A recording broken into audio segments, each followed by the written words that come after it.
তা কুকুৰটোৰ কাৰণে এচি ৰুম এটা আছে, মাক বাপেকতে তাত ৰুম নাই। বাপেকক কেনেকৈ ৰাস্তাত মেলি থৈ অহা, বাপেকক মাক বাপেকক গছত মেলি গছৰ গুৰিত এৰি থৈ অহা, বৃদ্ধ আৱাসত কেনেকৈ থৈ অহা সময় এইটো খুব প্ৰাসংগিক এটা বিষয়। বৃদ্ধাশ্ৰম, সেই বৃদ্ধাশ্ৰমটো অসমীয়া সংস্কৃতিৰ বিৰোধী বস্তু। যে ল'ৰাটোৱে 3 মহলা ঘৰটো সাজিছে, তাৰ কুকুৰটোৰ কাৰণে এচি ৰুম এটা আছে, মাক বাপেকতে তাত ৰুম নাই।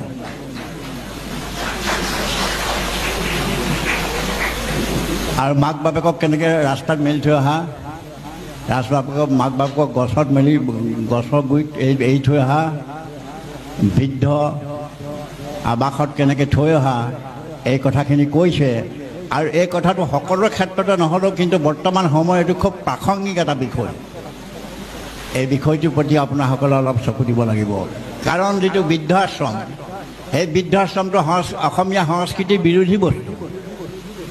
অসমীয়া সংস্কৃতিত কি আছে যে পিতৃ মাতৃ যেতিয়া অসমৰ্থ হয়, পুত্ৰই তেওঁলোকক পালন কৰিব লাগে।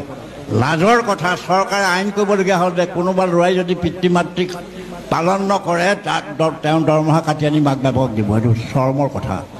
পুত্ৰ পুত্ৰীসকলৰ কাৰণে এইটো অত্যন্ত লজ্জাজনক কথা, কাৰণ তেওঁলোকৰ দায়িত্ববোধটো কোনোবাই ঘূৰাই আনিবলগীয়া হৈছে। 40 বছৰৰ পাছত চাৰ্টিফিকেটৰ কাম নাই।